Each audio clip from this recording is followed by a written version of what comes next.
Started. Okay. All right. Hey, everybody. Welcome to Carside Chat here at the Executive Automotive Society. I'm your host, as always, Primo. We always promised you that we were going to have some more guests on and we're going to have some people to talk about some cool stuff. And I'm going to talk to somebody right now who is actually way cooler than me and can actually set the system up way better than me. Look at how nice it looks. Joel Chappell of NewEnglandAutoShow.com. What's up, Joel? The sky is up and many things are up, and the car show season was definitely up. Now, if everybody's noticing, he has a really nice setup with his whole lower quarter here, and I'm beginning to think that I need to up my game somehow. I was experimenting, and this is what happens. I need to experiment more. That's it. Yeah, that's it. Exactly. I had an awesome lower quarter one time that had a flaming wheel and had the whole bar, and I could put my name on it. But I don't know if do you get to do that stuff? You did have that on a couple of your broadcasts. Yeah, right. But do you have it? Is it that one on a green screen, or is it just like something you just edit in? No, it's literally like on, and like I can actually go in and actually like turn them off, and if I want to, and to get rid of them, and then do the transition and like look at this. And but I didn't even plug up my other camera today. Right. And and it's but I don't want to show off, kind of thing, but right. No, feel free. But it is one of those things that I was kind of struggling. So it's great to have like amazing like editing / like cameras and all of that kind of stuff, but it's more important to have like the correct content, and that was what I was really struggling with. So I haven't really done anything. I also just noticed the polo. Right, I know, and I haven't sent you yours, and I wasn't gonna say anything either. I'm really embarrassed by that, because I said, oh, it's on its way, and it literally like the box is still sitting like by the door right now, and I'm a little embarrassed by it. So. Because I started to put it on, I'm like, oh no, I actually told him I was going to send him one. He's probably going to say something. Yeah, well, not until I saw it. You know what? If you had made a crappy polo, I probably wouldn't have cared. But now that it's like a really nice one, I'm like, hey, give me sign me up. Yeah. The worst part is I'm sitting there going I'm like, you know what? That's a really nice polo. I should probably pick something up like that. And I'm going, wait a minute. Wait a second. I've seen this before. But yeah. So right now, one of the big things that you're doing, have you you were thinking before about doing something with YouTube or doing some sort of video conferencing stuff or whatever for your channel? What did you ever decide not to do that, or what kind of led you around with that? Honestly, I was actually nervous about it because I was struggling with what kind of content and what format to do, and I was probably overthinking it. And like I said, you can have the best production and you can have the best editing, but if you don't have the true good content, then you really don't have anything, kind of thing. So I was really struggling with like what format to do. Like, was I going to do like reviews of car shows? Was I going to be topical, much like you, which that's what kind of worried me, because you already do that kind of thing. So I didn't want to be just like another fish in the pond that's kind of doing the same thing that everybody else is doing. And I was really struggling with coming up with like the original type of content. And I keep saying that I'm going to take video when I go to car shows. But you get too busy. And I really get too busy with photographing. Which is what I mainly do on the website. That's the main thing, is the website does it. It's the calendar aspect, but it's also of like when we go to the show, we take pictures of each of the cars that we see, or at least our favorite cars. And I try to take pictures of every car, but you can't really do it. Especially, I always kind of find out that like when you go to a car show, and as the number of cars approaches the number 400, it's impossible to get every single car. There's just no way to do it, because they're leaving and they're going before you even get there, to that portion of the car show kind of thing. So, well, that's something that I've dealt with that for a really long time. What happens is because we didn't just do the picture part of it, because you're writing for Motorhead magazine, if you've ever seen those. I was writing for Motorhead. people would promise to be photographers. They wouldn't photography for me. So I was doing the videos and I was like, I can just write the What do articles. I know that story too? Right. Yeah. So, so it's like, you have that point when you're like, okay, so I'm going to take some pictures. I'll put the pictures up. I'll do this and this whole plan, everything. And that's the thing is when you were talking about having this kind of thing about where do I go, that was the thing that's very frustrating for me, because what I'd end up doing is it's where's the deepest into the pool. And I just jump in and I go, we're going to do this wrong about 18 times. And then I'm just going to figure it out. So that was the thing is we had photographers that weren't picturing. We were doing the film stuff. I wasn't happy with the film stuff. I ended up buying like 6 cameras, 2 GoPros, actually 3 GoPros, all this stuff. And then to come back and say, now we have a website, and I was doing a lot less with pictures. And now it's all of a sudden like, okay, now you have the executive automotive society.com, which is the whole new platform for us. I don't know if we went over that with you, but that's the new thing. And now I'm going to have to do the pictures. I'm going to have to do the filming. I'm going to have to do any of the interview stuff. And that was the thing is I looked at it and I said, what would be something cool? What would be something that people liked?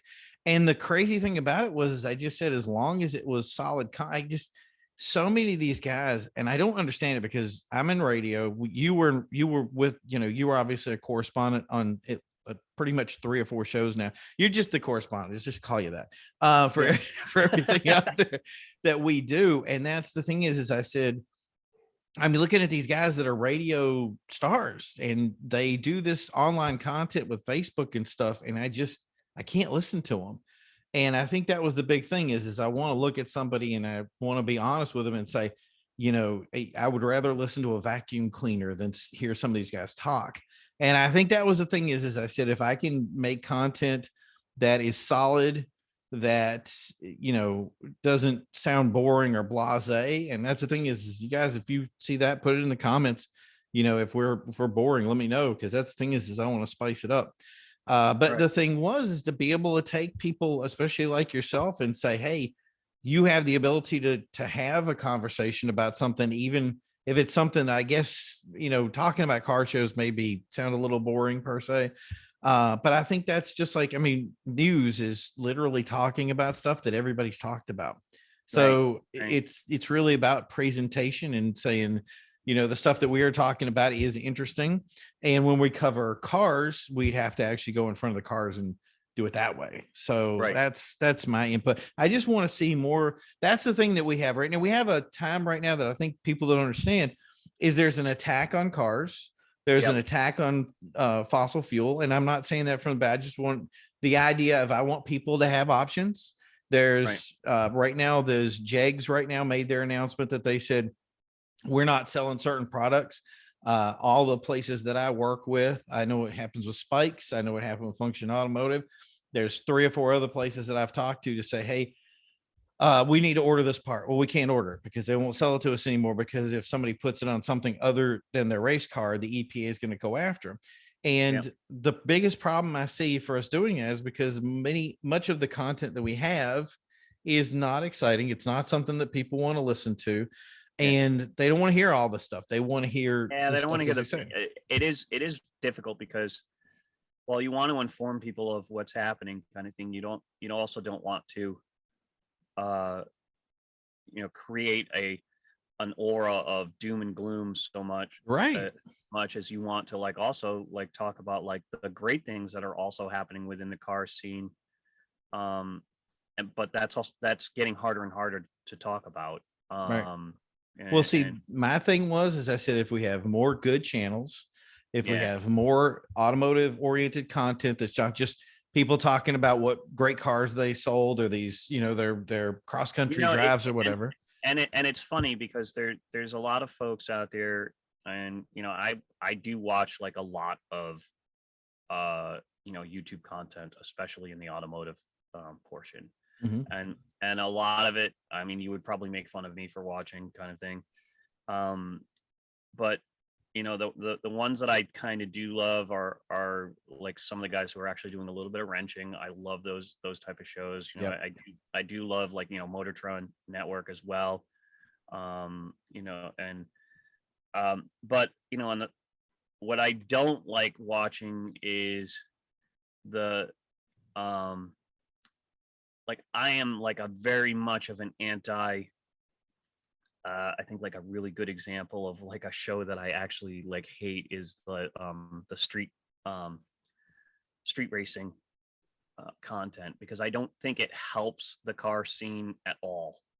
I Are think you it saying stuff that's like I don't know how to say it, like, so not stuff where it's like coverage per se, but like these ones where they show the guys doing the burnouts in front of the lights and stuff like that, right? listen, everybody who's anybody loves to watch a good burnout, Right. right? I mean, who doesn't? Kind Mhm. of thing. But what I don't like seeing is like I don't like seeing like these guys that are like racing for pink slips and kind of stuff, and doing like races that like are not like really on a sanctioned area where they're like on public roads or anything like that, because Yeah. that is the kind of stigma that we're fighting every day, especially when you want to like start up a new car show. Right. Starting up a new car show today is almost near impossible, especially if you want to get any kind of town blessing. It's anathema to a town. Yeah, and like I was actually involved very much in a Facebook battle with like my town here, where I actually proposed starting up a car show to raise funds for the athletic department of the high school. And I said, listen, York Auto Show up in Maine, they have it on their soccer fields, baseball fields, all that kind of stuff. I made that like one suggestion, and I had like every athletic director, athletic, like any person who has a kid in any kind of sport. You would have thought that I was proposing ritualistic hanging in the middle of the town, uh, and actual, like murder. Did they Like did they ever give you a specific reason of what the problem was, or did they just say, no, we hate it? it's gonna destroy the fields. Okay. Yeah, because they think we're gonna come out and do burnouts in the middle of the field, or do a demolition derby in the middle of the field. Well, that see that, and the thing that I always said was there's a time and place for everything. Obviously, Right. we've done events and we've had police escorts, and there's times that we've driven on the road that I would say was probably faster than some people should have. It's what I call the rubber band effect. So the Yeah. people in the front are following the police officer and they're going 60 or Yep. 65, 70. And then the guys at the back are pretty much the same speed, but the guys in the middle, they're catch up, pull back, catch up, pull back. Pull back. And Yeah. then, so yeah, there's guys that have gone, 100 plus miles per hour on a highway. But the thing is we're the only ones on the highway. So Yeah. it's our road. And That brings up an interesting sidebar, like that we should discuss at some point. Mm-hmm. I absolutely despise the fact that my local news channel displays pictures of people who go 120 miles an hour on Route 89 or Route 93 or Route 95 in New Hampshire, and it grinds my gears with so much absolute abject. I literally want to run up to each of the police officers who like propose doing this and going, you're going to tell me that when you got your license at 16 and your dad gave you the keys to his freaking Camry or whatever car and you didn't run it up to see what it'll do. Right. You're going to tell me you never did that. Right. So you're going to tell me that you're arresting this 23-year-old kid who got his dad's GTR and went 130 on Route 89 at 4:00 in the morning, and he pulled over when you put your lights on. It's not that he kept going. No, he legit like pulled over and went, yep, you got me. And then you cuffed him, you stuffed him, and then you put his picture, his mugshot on Channel 9 News. And you're gonna like sit there and tell me that you've never done what that kid did. Well, they're gonna pariah him. Right. That's exactly what it is. And that's the thing. It's like we're now at that stage where you kind of were saying it earlier. You kind of alluded to it earlier, is that we're pariahing anybody who's in the car scene and anybody who loves a car. Right. It's now kind of like it's becoming a taboo type of thing, where like, car guys, car gals even are becoming that uh that bastard child in the corner that we don't want to discuss anymore, especially like on the news. Like Good Morning America wouldn't do a car feature. They haven't done a car feature probably in close to 20 years because that's something that they can't do. And this is going to bug you about it too. So think of any other thing that you can do in the world other and just think about cars. Ready? You can be a man, a woman, you can be anything you want in between. You can be black, white, Hispanic, Asian. I've gone to car shows and I've had every kind of race, ethnicity. I don't even know. There's probably some stuff in there that I don't even have on the list there. And doesn't matter. Oh, and age. You can be most of my favorite race car drivers that still race today can be in their 60s, 70s. I think Mr. Chevy, I can't remember the guy's name. It's going to break my heart now because I can't do it. He's 90 some odd years old. He shows up in a 57 Chevy that he raced and shows it off to people and talks about his success. I mean, let's look at guys like Richard Petty. We're still listening to these guys that have these awesome stories. Name anything else in the world you can do that to. And why would we not accept that as being this should be celebrated? Like it's even gotten to the point that when Danica Patrick retired, was that anywhere on the news? Like, was it anywhere like on the like mainstream media that like one of the most prolific female IndyCar drivers in the world didn't get a mention when she officially retired racing? She wasn't even brought. And the thing, and not to say that you have to be a Danica Patrick fan.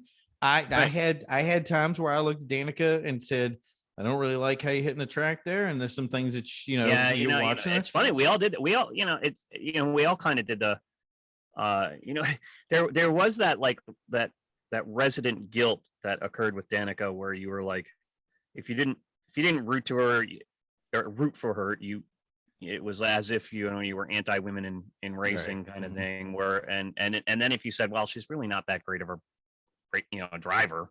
She actually is, but yeah, she actually is. Yeah. Right. But then you would say, well, she didn't actually race the best in that race. But think of it like this, though. Let's say, I think Kyle Busch right now, I think he's the number one-est winning driver in motorsports history or something like that.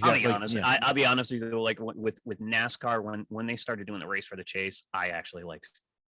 I think everybody kind of they're hurting in the ratings for a reason. It was like, that's not racing anymore. Right. Come on. But if Kyle Busch, who is a not loved racer, or like he has his proponents, if he was to quit tomorrow, I'm pretty sure that would be all over the news. If somebody, I don't think it would.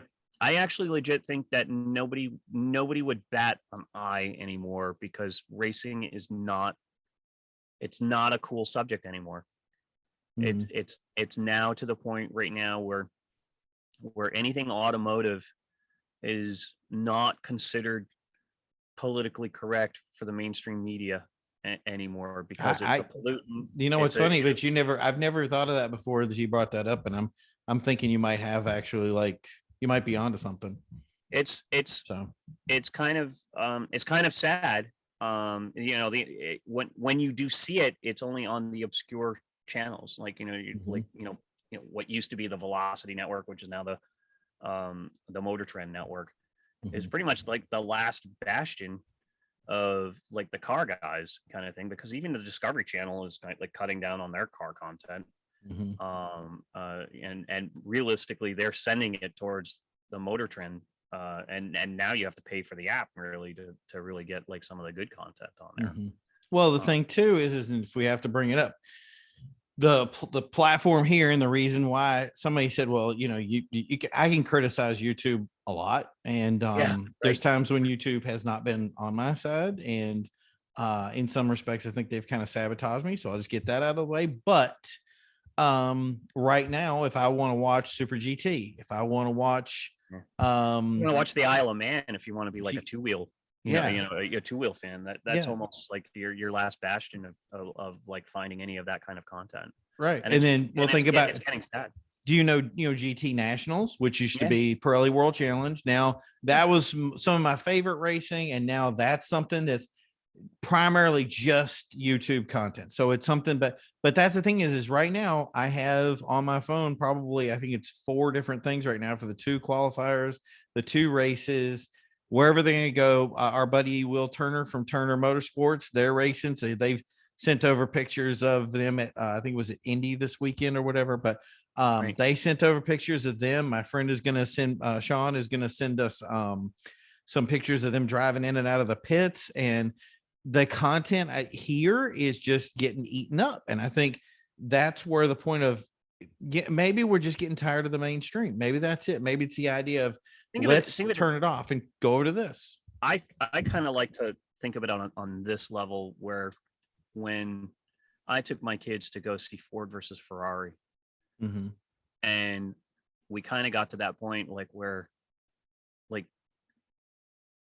he was actually tuning in like a radio to listen to the race, kind of thing, where nothing like that. Like when was the last time the 24-hour of Le Mans was actually like A, featured on the main news by any means, and second, I don't know that there's a radio channel that you could tune in to actually like listen to it and listen to the status. But on that same token, I don't even know that it's televised at all anymore.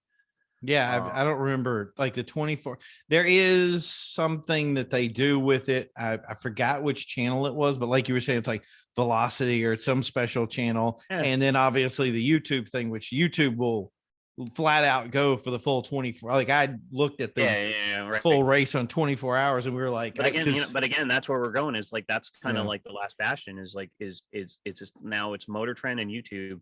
Yeah, right. For any of the car content. And and some of the old timers are kind of getting out of it. Like we're like Wayne Carini isn't like making stuff anymore. Wasn't that kind of weird too? Because you think about it, and the content that's actually taking off is content that the older guys don't get into or don't see. Like my YouTube channel right now is, I think it's 98% that people don't subscribe. And it's funny because we go to the Wheels of Time show, and the Wheels of Time guys will come up and be like, "Hey, I saw my car on your video, or we saw your coverage." And I'm like, yeah, but they're not going to subscribe. They don't have an account. They don't have a YouTube account. They really are just pulling up YouTube and going, "Hey, I saw the link you shared on our page." And they're all watching it, but they're not like, "Did you make an account?" Nope. And they won't, it's literally fly by night content. Right. Right. They won't do it either. And, and therein kind of is almost the definition of the divide, isn't it too? Yeah. Because, you got like a lot of these old school guys who would love to see the content, but they're not going to kind of like make the effort to actually support the content. Isn't that part of like, because we've had this conversation before, and I think I'm going to use the word prolific. It's probably not the right word, but it's one of those conversations where this is the paradox that we live in, that the idea that the people who really want to see the content, that normal people don't want to see the content, won't go to the place where the content's actually at. Right.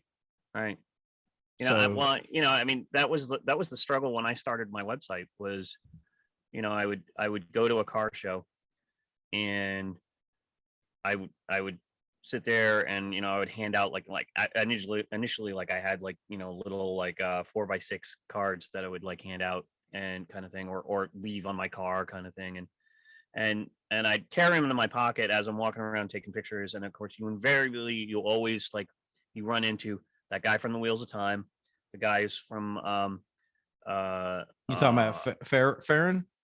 Yeah, the devil, the Road Devils, and right. like and they're literally handing out flyers, right? Yeah, They're doing the old school thing of walking around each car handing out flyers.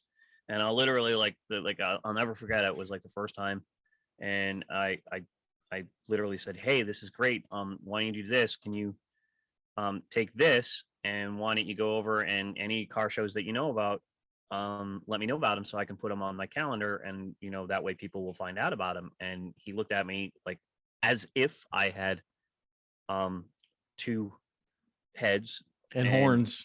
horns and whatever, and literally was like, but we hand out flyers. And I said, no, I understand you hand out flyers, but I can take the flyer, scan it, or take a picture of it, whatever, and I can make it a digital format so that we can share it on some of the social media platforms and get the word out about your car show. Right. He's like, we hand out flyers. Right. And I'm That like, thing, did I I ever, get that. But did I ever tell you the story about, because when I started doing, I did that back in, oh God, it was early 2000s. Yeah. And it was funny because it was totally different world, which I think people don't realize how, it's so funny how much especially the car show scene yeah, has changed, even within the last 10 years, and you could even argue even in the last 5 years. mm-hmm. Like what's changed in the car show world. And you're so right, because like like even the late 90s, you know realistically, I think that the fundamental change that happened to the car show happened probably because of Fast and Furious, Right.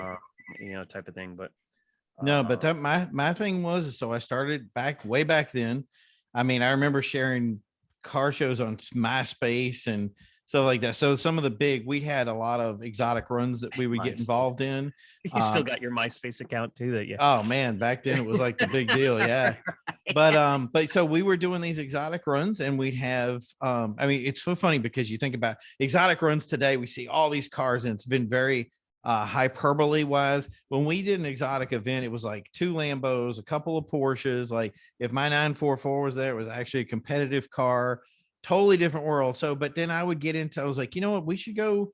Everybody wanted to be, that we were talking about an inclusive thing. Everybody wanted to do, they want to have more shows, they want to have more stuff, because the luxury guys back then with BMW and Mercedes, yeah. especially if you were AMG, you were in with us. That was it. That was Right. those cars, they sounded great, they looked great. Who didn't want to hang around with, I mean, we had a CLK 63 black with a Mercedes S600. Now there's a Lambo and a Porsche. That was great stuff. So we were like, hey, you know what? And the V8 M3s, when those were around, But we had so few shows because it was so little sharing of the events, that we were like, let's go to these old car shows and just show up, and they're going to love it. Right. So I ended up taking these events. I'd bring them in, I would share them out and say, hey, let's do stuff.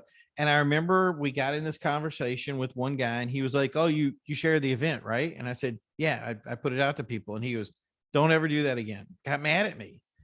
And it's, yeah, oh yeah, all the time, happened constantly. And the thing was, is it wasn't even publicly shared. It was just our stuff, but they knew that we had shared it and got mad at us because we put it online somewhere, and they couldn't control the content. And I would be like, well, just post it online then so we could see it. But they didn't want to do that. And the funny thing was, is, I don't want to name names because it's somebody that's really both of us know them, and it's I want to say really close to the heart, but we're talking probably 2 years ago at most. And I remember I went to he had his own Facebook page, and I remember messaging him. I said, we need an event page for your event if we're going to make sure that it has the attendance that it needs to, because you guys are in this kind of niche zone and you're perfect. Like one event's having thousands of people, yours should be able to have thousands of people. And I don't think it's going anywhere because you don't have an event page. Right. So I went in his Facebook page, his own group page, because it was open or whatever. I went in, I made an event, I assigned the event to the group. So it was only in his controlled group, mind you. Yeah, right.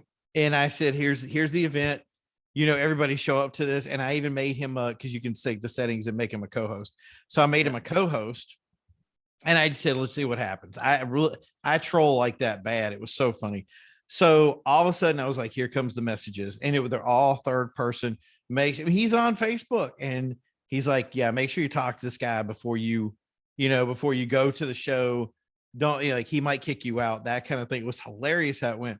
So we had this conversation, and he was like, oh yeah. So he was like, what did you do that for? Like, listen, it was like, well, there's no event thing, and we're a group. I'm figuring we're all members and everything. So I just figured we'd share an event. And it was on your page. It was in your controlled environment. I said, if if you guys didn't like it, they did have an admin that could have taken it down or deleted it without my control. No, he was real close to getting angry. And it was, he was like, just do me a favor and don't do it again. And I was like, okay. Now, remind you, we are really good. The same guy. We were really good friends today. I don't think that conversation would ever happen again if I did the exact same thing, but I still respect them and say, you're not effectively a member of the club. But yeah, if there's a member that wants to put it up. And they ended up doing it. They ended up doing, they don't do it consistently, but they do a good job of putting up an event page and saying this is what it is. And if the event gets canceled, they cancel it. But yeah, they got mad. And it's funny because that a very similar situation actually happened to the Target cruise that happens every Friday in Nashua. And it turned into like, don't pay attention to that Target one, pay attention to this Target one. And it turns into like, like it literally got into one of those situations where unfortunately the person wasn't like really like Facebook savvy and ends up creating like now like there's 3 different like events things for it, and it's like, well, oh great, now which one do we pay attention to for like cancellations and all things? Because that's one thing that I've been like adamant about recommending to like any car show, and especially if it's a new car show. If you do nothing else, create either a Facebook group page for it or an official Facebook page for it that you can at a minimum share last minute weather updates or cancellations kind of thing, because that's usually like the hardest thing to like find out about is like, oh well, is it still going on? Because it was kind of sprinkling here, but that doesn't necessarily mean it's sprinkling like 50 miles from here, kind of thing. So well, I think that's the problem too, is they'll end up making events. They'll put these events up, and because, and nothing against anybody that's older, they don't think to update it. So it's in the middle of a rainstorm. And so I've showed up to an event that it's not raining because like New England weather, like it never gets it right anyway. So you show up and there's nobody there. And I'm like, hey guys, that's the thing is I didn't complain. I messaged somebody one time on the public group and I said, hey, by the way, I'm down here. Did the event get canceled? And I said, look, if somebody responded, yeah, it got canceled. And I said, well, just in the future, if you're going to make this event page, if it get canceled, you can press the cancel button. We all know it got canceled. So nobody shows up, because there were people showing up. Like I would come in and then I see car after, like they would figure it out and then leave.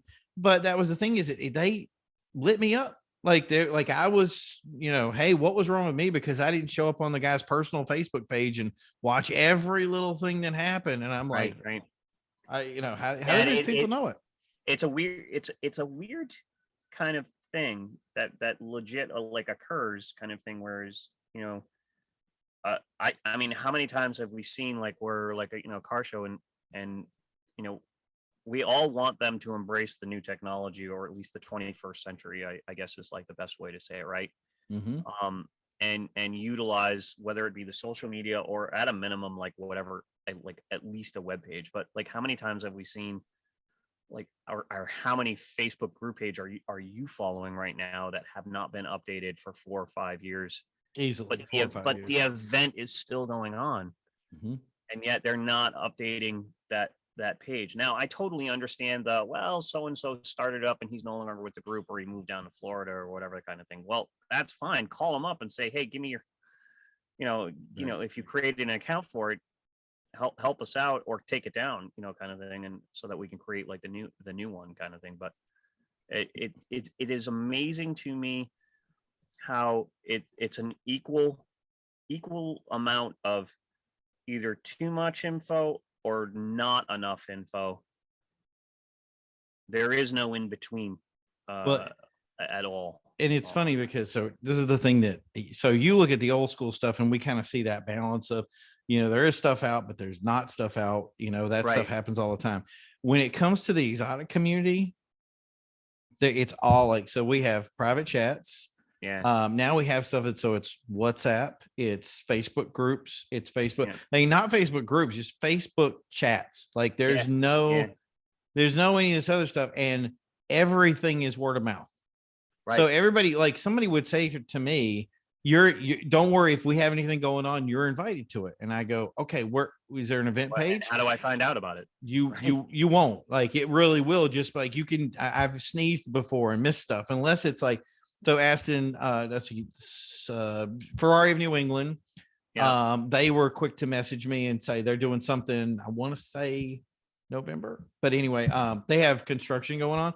But that's the thing is, hey, we're doing a cars and coffee. They'll send the stuff over to me and say, this is when we think something's going to happen. Just keep your eyes peeled. They'll have an event page. Like if Lamborghini did something, they'll have an event page. Then you get a couple of groups that are trying to be more public, if you will.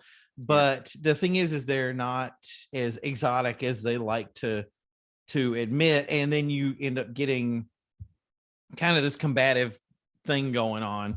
And I don't understand, like, that's one thing that it's, I'm telling you right now, you think it's bad for old cars and you think it's bad for tuners. Next year, I've already said it, and I've already worked with a couple of like leaders in the community and just said, look, we can't afford to have this year happen again, because if you thought the way it was handled in the past that ended up destroying the community, it's going to be 10 times worse, because there's so many more people now that are involved. And we have these crescendos. Guys will get into it, they'll make some money, they'll get some nice cars, they'll buy, Factory 5 just is going to be bringing out the F9R, so now the F9R guys will get out. It'll be, everybody will be in the spin. And then what'll happen is they get very clicky, and then they get in their different. That's the thing is now we've seen this in the muscle car community. It's happened multiple times where it these happens clips, in the tuner community. It happens. It happens in the, it's people hate each other, and you're like, why? But you know what? It's not a phenomena that is new. It's been happening since like the beginning of the car scene. And I think when I was a kid, we used to see it.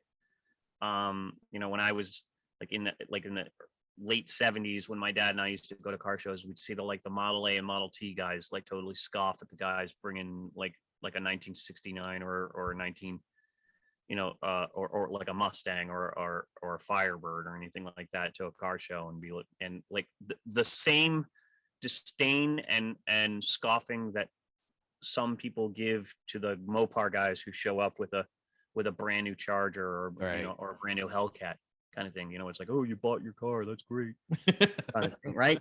Yeah, true. And it's something that's been happening since the beginning of the car show scene.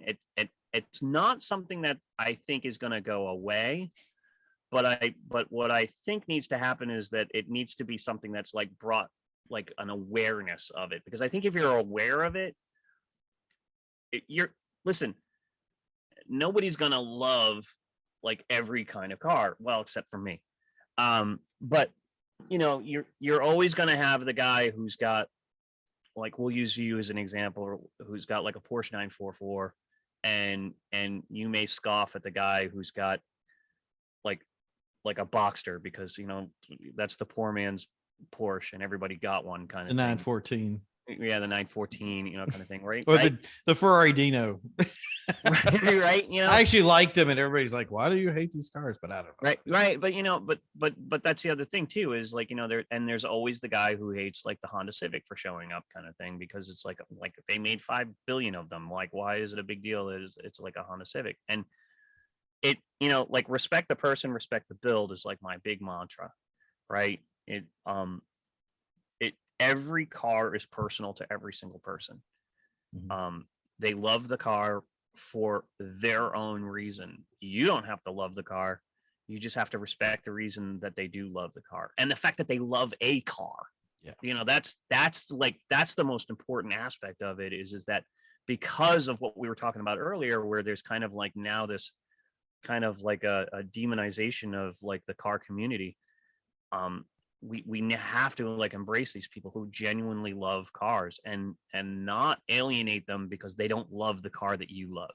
Right. The type of thing. Well, So my thing was, and this is something I learned from, I want to say the low rider guys, the hot rod low rider guys. I want to say it's like the pre-70s group. So, and yeah, it's a weird, it's a cool, awesome, and I don't want to say click because they're not a click, but they it's kind almost of are. They kind of are, because I mean I've met a lot of them, and but they have a community. they definitely have a Right. community, and they will definitely talk to people. Right. Well, these But guys, if you but if, when I told them I had a 1995 Corvette, it was instantly kind of like, well, yeah, okay, yeah, that's fine. well, that was the thing is what they did for me was I get invited to this one event once a year, and it is literally a big party, and Yeah, I do not miss it. I The think only I know which reason, I think I know yeah, which event you're talking about. Yeah, we the last year, the only reason we didn't go was because of COVID. We actually went pre-COVID the year before.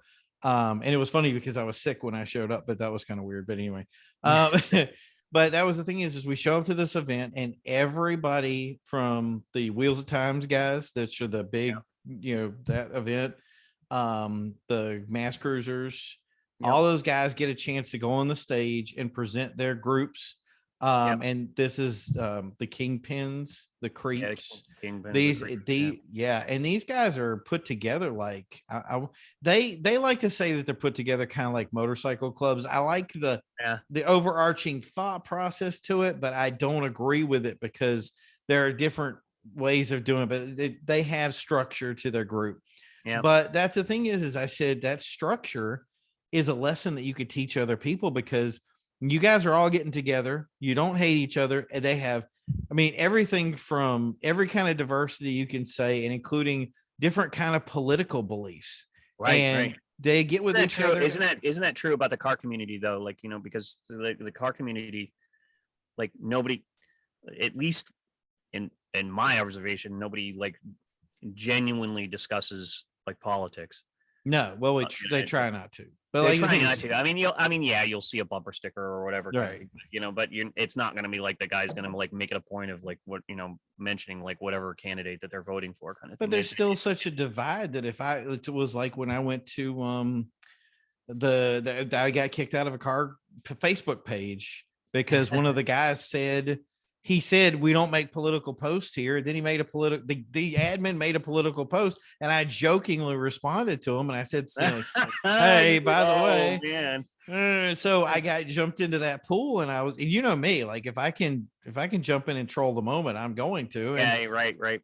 so that was what happened. I made a comment back, and he just like basically lit me up in a very passive aggressive way, and then kicked me out of Yeah. the group. And then I'm like, okay, well, the guy looks over me because you guys are going to help me with something. Looked at me and asked me to help, and I'm like, no. And he was like, what do you mean? I said, you kicked me out of the group. I'm not part of the. Yeah. If you didn't want me to be part of the group, you I'm not gonna kicked the help you. guy out. Like I'm not Right, helping you at all now. right. And they were like, oh well, can we change that? And I don't know, they talked to the guy, and I remember the wording was basically like, well, it's something we're going to work on down the road. Well, you know what, guess what, you didn't, this is why you didn't get up Yeah. on the radio, this is why you didn't get on the live stream, this is why I'm talking to Joel now instead of you.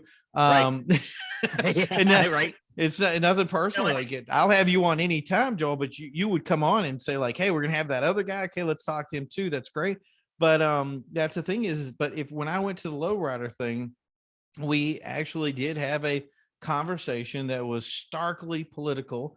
It had both leans to it. Yeah. And that's the thing is nobody got mad at each other. Nobody hated us. We're Yeah. all still friends on Facebook, and we all have different things that we bring to the table. And that's the thing that I always said was each one of them has something that I like that I'm not willing to give up just I think because they voted a certain way.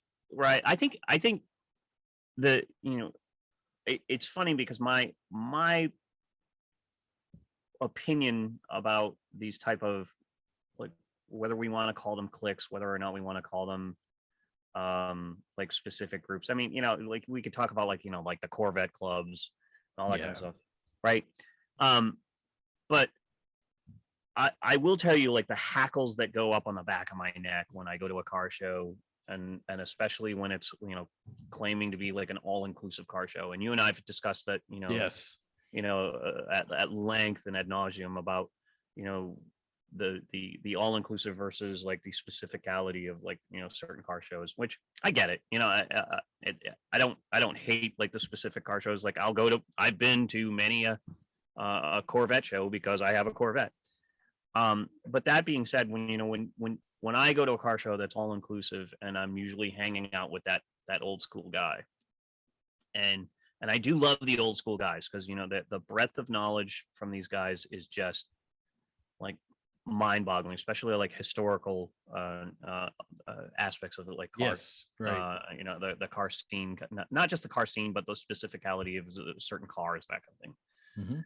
Now, that being said, the hackles go up when that car, you know, rolls up, and we'll use your Hyundai Genesis, you know, like rolls up, and that old school guy will look at that car and go, "Why is that here?" Well, the thing that's when my hackles go up, and I literally just go, because they like that car, and it's generational to them, because that's the thing about the car scene that people don't understand, is the car scene is actually generational. Yeah. Right. You know, in the 70s, the classic car guy was looking at a Model A, or even like a, you know, like or looking at a 5-window Ford, you know, hot rod, or even like Model Ts. You know, like when I was a kid, I remember seeing like rows upon rows upon rows of Model Ts, and like the brass Buicks, you know, like the brass cars, you know, that kind of thing, which those are the cars I genuinely miss seeing. Like, you don't see those cars much at all, even at the all-inclusive shows. Whereas the Manchester show, which, you know, that might be like, there might be a couple there, kind of thing, but realistically, you know, you don't see those cars anymore. But like back in the 70s, that was like what was like considered like a car show. It was like seeing those old brass cars, and seeing those. Well, that was, yeah, within the 70s and 80s. Like I remember going with my grandfather, and it was I think the Model Ts and the Model A's, and you'd have the guys that and when would there would be Chevelles and rows that. of them, right? Yeah, exactly. Rows Yeah. of them, right? You know, like, and now, well, that generation is gone, right? You know, because that's what they like grew up with seeing, and that's what they wanted to have, kind of thing. And then like the next generation got into like where they wanted the 57 Chevy, and then, you know, then you went to a car show like in the late 70s, early 80s, and it was a 57 Chevy, like every other like row, kind of thing, and you would see like a ton of them, where you'd see the Buick Specials kind of thing, and you would see those. And then like in the 90s, that's when we started seeing like, you know, like a lot more of like the acceptance of bringing like what we kind of jokingly call the bought car, right? You know, where like the 85 IROC Z would start showing up on the scene, right? And the Mustang LX, when everybody who was anybody in the 90s bought a Mustang LX or an IROC Z, you know, kind of thing. Yeah, I owned one. And right. Where are they though? Like, you know, like seriously, like where are they now? You know, like because now it's like, if you see a genuine 5-liter Mustang LX notchback, it's rare to see nowadays, you know. But back in the 90s, when we were in high school, God, you'd look out in the high school parking lot, and there'd be at least 5 to 6 of them, because everybody who was anybody knew the Mustang LX was quicker than the freaking GT. Yeah. Well, the thing that I think, and this might be part of that conversation itself, and this is something we brought up early in the show, was I remember, and this was what spurred our initial conversation about why there was such a rift in the car community, was we did this video. We showed the old what do you call it? The old Dodges. We had Ray Play and his group. Those are all old Dodge guys. There was another group that had the old Dodges. They drove up to the car show together, and they all parked together, which obviously here I am with the Genesis and going, well, this doesn't work with this group, but okay. So I parked in with them, which I love doing that. And one of the guys comes up and he's like, oh, I like your car. And even kind of was kind of into mine, but still kind of skipped it over, which is okay. Then he got over to that area where it was there's the Hellcats, the new Chargers, the new Challengers, and looked over and said, well, really those guys shouldn't be parked in with this group. Now remember, there's no assigned parking. Right. But he's not supposed to park in with the old cars. Those new cars are supposed to park in their own spot. And we did a whole video coverage of that. We put it up on the thing. And I said, I want to hear input from people. And the people responding to the video said, I don't get it.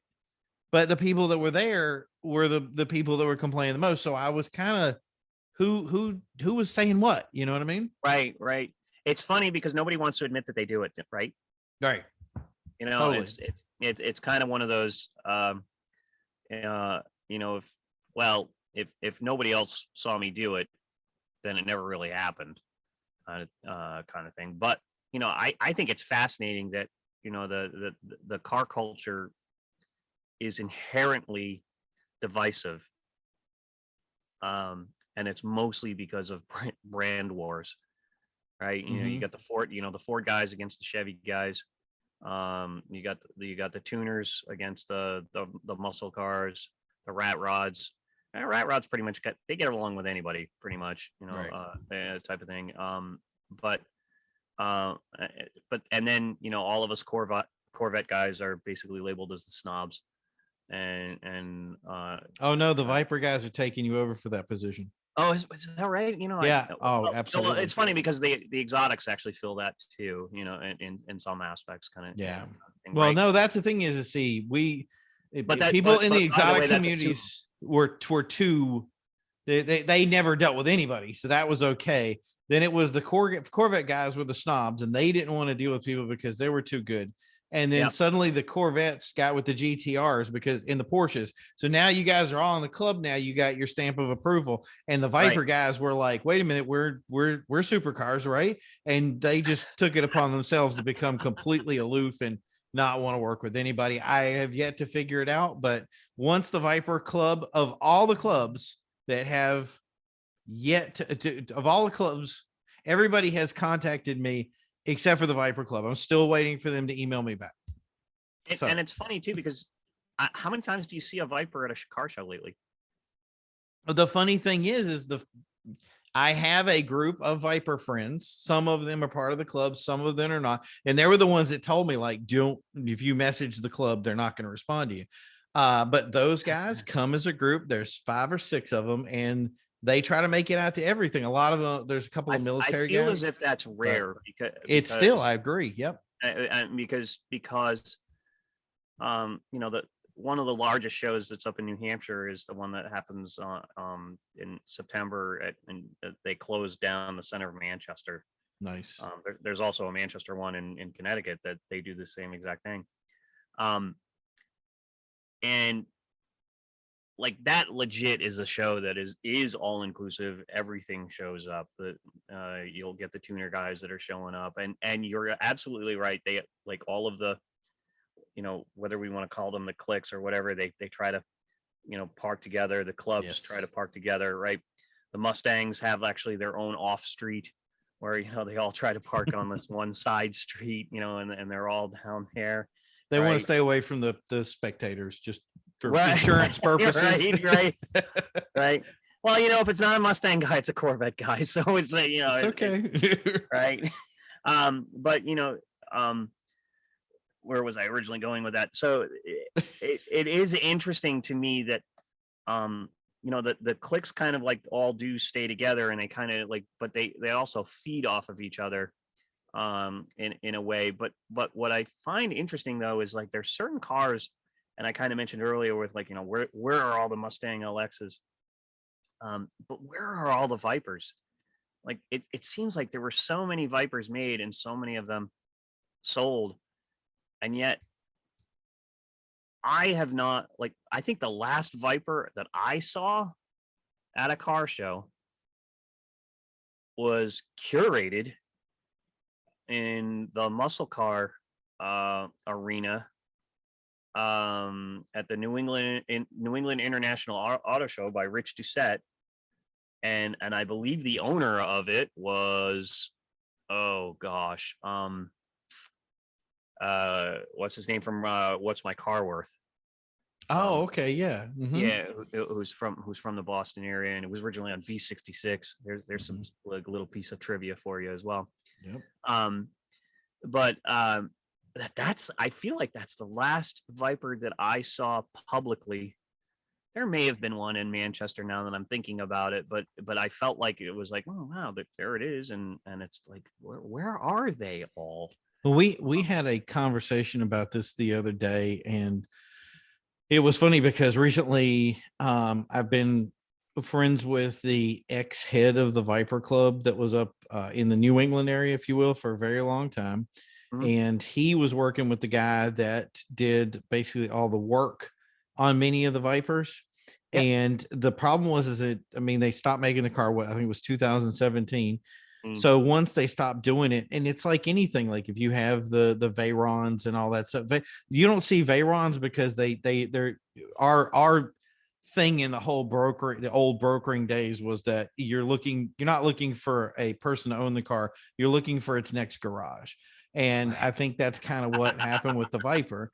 Yeah. The guys that are running the old Gen 3s and stuff like that, I think that they still covet their cars, but I think they take those out a little bit more. But the later you get on, especially I want to say Gen 5s and ACRs, any specialty models, they don't want to bring those cars out because they see them as, I mean, right now, especially the Viper market is climbing. Like the same reason you Yeah, don't it see is. Lamborghini Diablos, the same reason you don't see certain Ferraris is because the market has gone so out of control And that I don't want to let's put my mile on it. You know what I yeah, mean?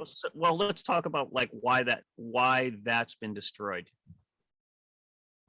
I have gone on record as saying the worst thing that happened to the car collector hobby was the televisation of the auto auctions. Take your There's pick a of lot of people that can agree with you there. take your pick of whichever one, and I can tell you actual fact.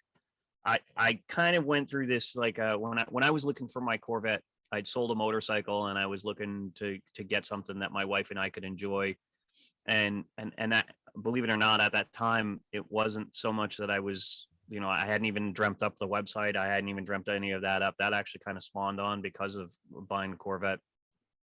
And I actually had something that I could bring to a car show, and that was kind of like I didn't even realize it until I bought it and was like, wow, I can actually bring this to a car show. Like I can actually park with the rest of the guys now. That's kind of cool, right? So when that actually happened, or when I got to the point where I was actually like realizing that I was that I was going to get something that was a cool car, I kind of went through this mentality of I was going to try to own like all the cars that my dad considered cool that that he owned at one time. And I still have this, like, if I ever win the lottery, that is going to be the life goal to happen, that I am going to do it. I'm going to get his 5-window 32 Ford that he drove in high school. Nice. That had a flathead V8 in it, kind of thing, and I have pictures of it. I will find a 1970 BMW 2002, and I remember you picking on me like when I went to that Silver City meet, and I there don't know what he's talking about here. there was a BMW 2002, and I was pretty much like so giddy excited, and you were kind of looking at me like, what the frig? But I want the 1979 Trans Am that he custom ordered because we went to see Smoking the Bandit, and yeah, and that we car right there, 6.6. Woo. yeah, and we immediately went out, and he actually, like, he got every brochure and spent like months scouring and ordering the WS6 package, and no T-tops because they were going to leak. And that was kind of the thing. And so I kind of focused on the Trans Am. I was like, oh, I'll see if I can find a Trans Am. And I literally did. I found one on Craigslist, contacted the guy. It was literally one of those ads that had 1, 2, 3, 4, 5 as the price. And I should have known with the 5 digits. I was kind of like, oh, but let's see what he wants, kind of thing. Maybe it's, well, let's see what it is. Well, I showed up at the guy's house. It wasn't the right color, but it was the right style. It had the solid roof, and it did need paint anyway. So I was like, it's got the right color interior, so I'll make it my dad's car, even though I actually tried looking for my dad's car. I actually did a VIN search and I couldn't find it.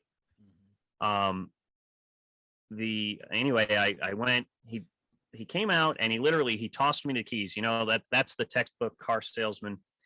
Exactly. Toss the guy the cars to here's your chick magnet. Have fun. Right.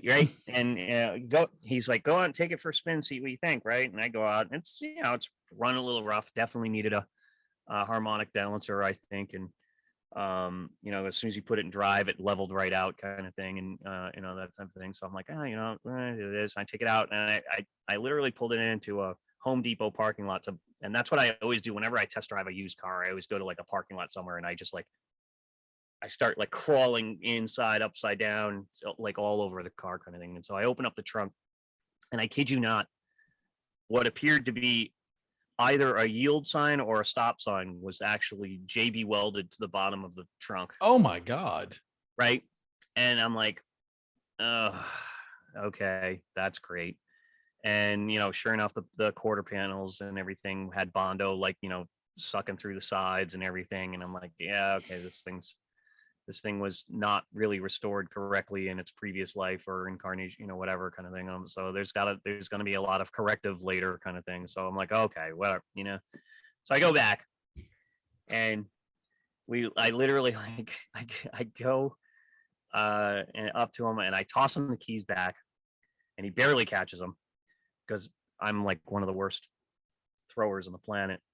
And he goes, well, what'd you think? And I said, well, let's talk about the brass tacks. Like, what are you really looking to get out of this? Like, how much do you really want for this thing? Because, you've got a fake number on the ad. What are you looking at? And I kid you not, like insert the guy doing like the, oh no.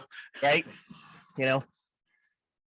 And he suddenly develops a Southern accent out of nowhere and says, well, these things are going for 30,000 on Barrett Jacks. Oh God. Right. And I looked right at him and I said, well, I can pretty much guarantee you there isn't a stop sign JB welded to the bottom of the trunk. I don't think your car will be making it to Barrett. Just right. Right. So. And he kind of goes, well, it's still a pretty decent car. And I'm like, I know what I got. Yeah, isn't that right? And I said, well, okay, so what's your starting so that I can either throw a number at you, that kind of thing? Where do you want to start at? And he goes, well, I'm thinking 15 grand is the decent price. And I looked at him and I said, and you were like 300, so I can go crush it and get more money for the catalytic converter. Right. I said, well, that's a little bit more than I'm willing to spend for this. And he goes, well, what are you willing to spend for it? And I was like, I was thinking $5,000 was more than a fair price for this, right? Because I'm going to probably have to. I'm amazed you went that high. It's funny too, because I was literally like, I started doing the math in my head thinking, all right, how much welding am I going to have done? So that's going to be like at a minimum. It's frame off for store right there all day long. Right. It's $2,000 to $3,000, $4,000 for just welding, right? That's not even like smoothing. That's not even, like whatever kind of thing. And the engine was actually pretty original. I will give the guy credit for that, because it was like when I popped the hood, it was the original shaker hood. So it wasn't like they'd taken the shaker hood off and like actually bolted it to the hood and then put like the Edelbrock chrome, which is what every guy did. And it always made me, oh, why did you do that? Kind of thing. And but anyway, like I said, no, I said, I $5,000 would be the most I would actually go on this. And he goes, well, I guess you enjoyed your joyride. And I'm like, well, good luck selling this, kind of thing. But I'll kick the tire on the way out if it makes you feel better. That's the thing. I legit do think that the Barrett Jacksons, the Christies, that kind of thing being televised have made the average Joe six-pack car owner think they have exactly what you said. I know what I got, kind of thing. And I think it's actually hindered the car collector world, and it's also excluded a lot of people from being able to join that club, right? Mm-hmm. Because the guy who maybe has like the budget of like $12,000 to like find a car and maybe even do a little bit of restoration to it, whether a minor restoration kind of thing, which you'd probably do. I mean, that car was $6,000 at the most in today's dollars. Yeah. And an additional $6,000 could be spent on it to to get it at least car show worthy. Mhm.